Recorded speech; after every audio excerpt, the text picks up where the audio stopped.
So, I've seen so many terrible how-to videos on how to replace a pull cord on a Stihl blower. This is like a Stihl BG50 or some shit. Yep, BG50.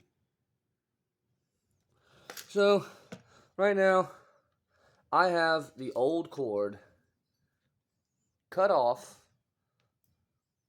and pulled back through its hole. As you can see, it would have came back through here and out the other side here.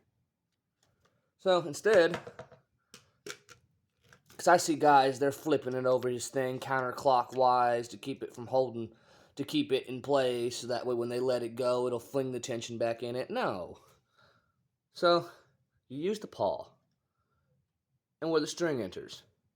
The rule of small engine man's thumb, 6 rotations. So we're going to wind this spring back 6 times.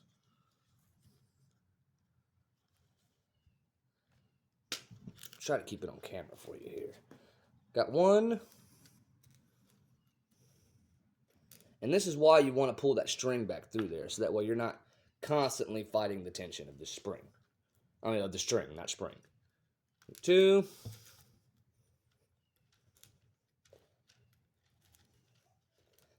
We got 3.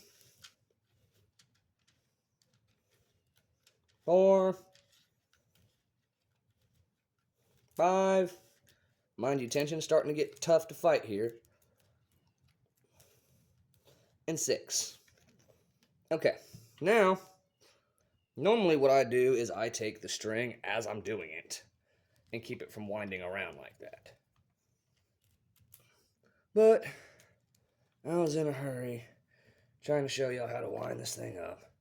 But if this happens to you, then you see what I'm doing here to get it all unbackwound from around it. Just do not let that spring tension go, or you'll be doing all that 6 tension wind back again. And you know, you don't want to have to fight that spring tension all over again. So now after you've got your 6 winds in it, put it back in camera view. Take the end of your your rope, and feed it through here. Alright. So now,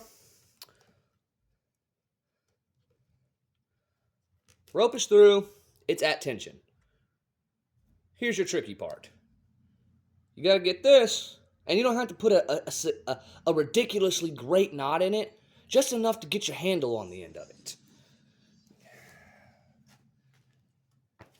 So I'm going to try to get that on video here, but it's going to be a little finicky. So, holding the spring tension with one hand, feeding my string through with the other.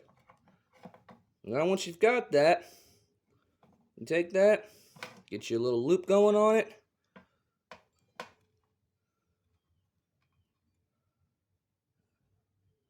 And this will be the hardest part of this entire process right here. Right here, what I'm doing is getting the little loop tied in it with one hand. If you can have your girlfriend come out and help you or something like that, make your life super easy. Tell her, hey, come here and tie a knot in this. But I don't have a girlfriend. I'm lonely. Fuck off.